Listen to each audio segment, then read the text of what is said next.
Oi, pessoal, tudo bom? Hoje eu vim aqui falar sobre educação ambiental. Eu já lanço essa pergunta para vocês. Ambiental remete a quê? Comenta aí embaixo.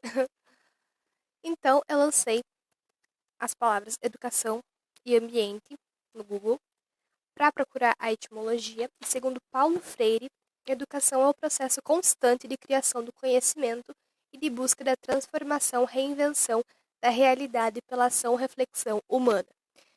E ambiental é que rodeia ou envolve por todos os lados e constitui o meio que se vive. Ou seja, se você vive numa cidade, a cidade é o seu meio. Se o macaquinho vive lá na selva, a selva é o meio dele, ou seja, é o que rodeia o indivíduo. Então, no site do IFE, eu vou deixar aqui embaixo todos os sites que eu usei e artigos. Tem várias leis e artigos que tem na Constituição sobre a educação ambiental. Então, esse daqui foi um dos que eu achei interessante trazer para vocês. A educação ambiental é uma dimensão da educação. É a atividade intencional da prática social que deve imprimir ao desenvolvimento individual um caráter social em sua relação com a natureza e com os outros seres humanos, visando potencializar essa atividade humana com a finalidade de torná-la plena de prática social e de ética ambiental. Então, como tudo começou essa questão de educação ambiental? Do ponto de vista científico, a origem das espécies foi o início dos estudos sobre ecologia. Então, a origem das espécies foi lançada no século XIX por Charles Darwin. Eu já conversei com você sobre isso em um vídeo aqui do canal, enfim. Mas o livro que realmente trouxe isso foi A Primavera Silenciosa, da Rachel Carson, que foi lançado em 1962 e trouxe o impacto causado pelos humanos, explorando de forma direta assuntos como devastação, uso de agrotóxicos e desequilíbrio ambiental. A partir dos anos 60, então, vários acontecimentos impactaram o ambiente, como conflitos territoriais, energia nuclear e explosão demográfica, tornando a pauta ambiente algo além do formal, ou seja, só a ciência não daria conta. Os indivíduos da sociedade também teriam que ele dá o seu jeito para ajudar e colaborar, porque só a ciência tentando buscar uma saída para os impactos ambientais não daria certo. E, graças a isso, a ONU proporcionou uma reunião, ou seja, conferência, em 1972 em Estocolmo, na Suécia, onde 113 países foram envolvidos. 113 representantes de cada país foram lá e debateram sobre o clima, a qualidade da água, como reutilizar os recursos de forma saudável, ou seja, reduzir os desastres naturais, limitar o uso de agrotóxicos e limitar a porcentagem de metais pesados na natureza. Porém, tudo isso faria uma movimentação em toda a sociedade, ou seja, até a economia seria afetada e os países em desenvolvimento não concordaram com os acordos justamente por causa disso, por causa da economia. Incluindo o Brasil. O Brasil também falou sobre a sua economia lá. Porém, teve algo que foi de consenso geral, que foi a utilização da educação para conscientizar o mundo sobre o que estava acontecendo no ambiente. Ou seja, a educação fazia diferença, eles queriam investir nisso. Aqui eu trouxe outras reuniões sobre temas ambientais. Uma delas foi a Eco Rio 92, que abordou o padrão ambiental racional e o protocolo de Kyoto. A COP15, que foi em 2009, eles tentaram um novo acordo climático, porém esse acordo não ocorreu. E a COP25, que foi em 2019 agora, eles abordaram metas para diminuir as emissões. Voltando à questão educação, nós temos a educação formal. A educação formal relacionada à educação ambiental está na Constituição de 1988. Eu vou deixar aqui embaixo também essa Constituição. A educação formal ela é trabalhada no sistema regular de ensino, ou seja, escolas e universidades. Ela tem regras e uma organização bem definida, ou seja, a professora vai lá na frente, ela vai abordar um assunto, vai proporcionar uma atividade para o aluno, e o aluno vai fazer isso para ganhar uma nota. Mas isso, basicamente, é você estudar para ganhar uma nota, tá? A educação formal é isso. Você vai estudar para você ter um reconhecimento que é a nota. Porém, muitas crianças e adolescentes só fazem isso. Eles não usam esse conhecimento que eles têm na vida real, no mundo lá fora. E a educação informal talvez quebre isso. Quem aprende, ela nunca vai esquecer. Ela pode ocorrer fora do sistema formal de ensino, né? Ela pode ocorrer em grupos com debates e construção de conhecimento em conjunto. Pode ser como palestras em escolas, por exemplo, que algum voluntário vai lá falar. Centros comunitários também, oficinas de fabricação de brinquedos com materiais reciclados, ações como mutirões para recolher lixo, e ela pode ser trabalhada não só por professores, como eu já falei, voluntários também tem essa carta branca aí para fazer. E ela vai trabalhar com situações problema e ação, ou seja, tem um local com muito lixo, esse é o meu problema, eu vou realizar uma ação que é ir lá recolher esse lixo. Então, ela vai estimular a conscientização e o não esquecimento desse aprendizado. Isso é muito legal, porque a criança vai lembrar, lá na aula de ciências, o professor falou sobre plantar árvore. Vamos fazer a parte teórica, conversar sobre isso, e depois ir lá fora plantar uma árvore, cada um, né, num lugar que seja próprio para isso.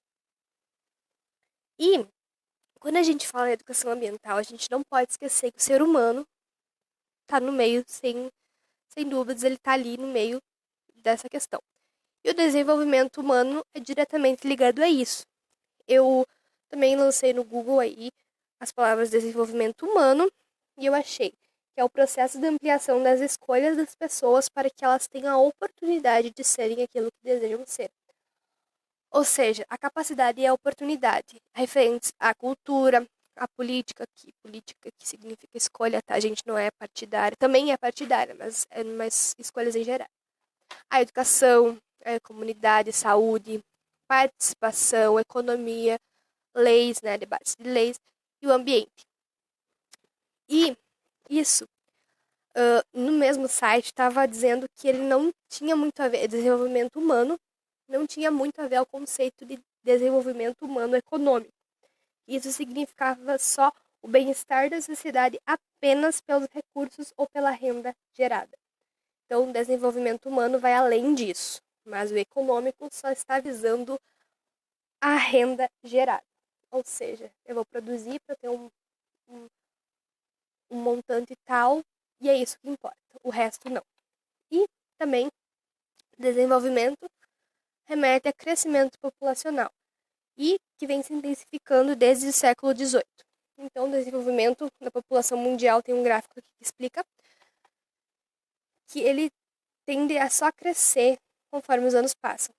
E aqui tem uma estimativa que foi feita em 2017, entre 2020, os países com mais população em 2020 e 2100. A China está liderando agora, porém em 2100 talvez seja a Índia.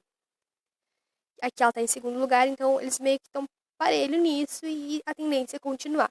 E o Brasil está em sexto lugar atualmente e em 2100 vai estar em 12º lugar. Então, essa daqui é uma tabelinha com a população mundial e o crescimento, né? Uma estimativa. E com o crescimento, quem estuda isso fez 3 opções de projeções até 2100. Uma bem alta, que sinaliza que vai crescer 92% da população, ou seja, estava em 7,13 em 2015, né? 7,3 bilhões, e em 2100 estaria em 16,6 bilhões.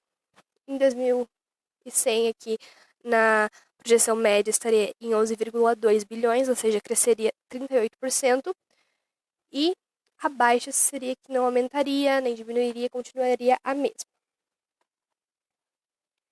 Uma outra questão quando a gente fala em crescimento populacional é o consumismo, que não dá para negar que está aumentando e, obviamente, causa impactos ambientais, como a poluição, né, dos carros, da atividade agropecuária, desmatamento, indústrias, tudo isso.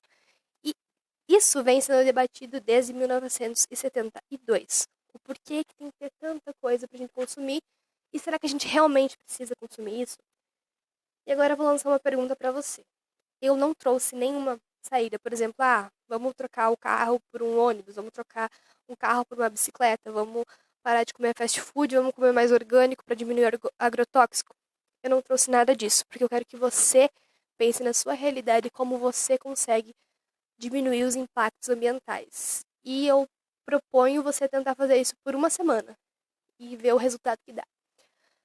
Então, diante disso, diante desse desafio, tem 6 perguntinhas conscientes, assim, do consumo consciente que a educação ambiental aborda. Por que eu vou comprar? Eu preciso daquilo? Eu realmente vou precisar? Eu vou usar isso? O que eu vou comprar? Eu vou comprar o plástico mais barato que tem, ou eu vou poder trocar por uma opção mais orgânica, que não vai causar tanto impacto? Como comprar? Essa questão também é consciente, tipo, vou comprar online, que potencializa o consumismo, ou eu vou me deslocar da minha casa e ir na feirinha aqui do bairro e proporcionalizar um reconhecimento do trabalho daquele produtor. Isso envolve também o de quem comprar. Se eu vou comprar das grandes indústrias que estão se favorecendo disso, ou eu vou comprar de quem eu sei que faz um bom trabalho, mas que não tem reconhecimento a nível mundial, mas aqui no meu bairro eu sei que ele tem reconhecimento. Como que eu vou usar? Eu vou usar uma vez ou eu posso reaproveitar isso? Eu posso usar várias vezes, de várias formas, estimulando não apenas com aquele objeto, mas com outro. E como descartar entra na questão de reciclagem, que todo mundo já está cansado de falar, mas quase ninguém cumpre, né? Então, basicamente era isso que eu queria trazer sobre educação ambiental para vocês. Eu espero que vocês façam esse desafio e me contem como foi aqui ou no meu Instagram. E nunca se esqueçam dessas 6 perguntinhas aqui. Beleza? Obrigadão. Tchau, tchau.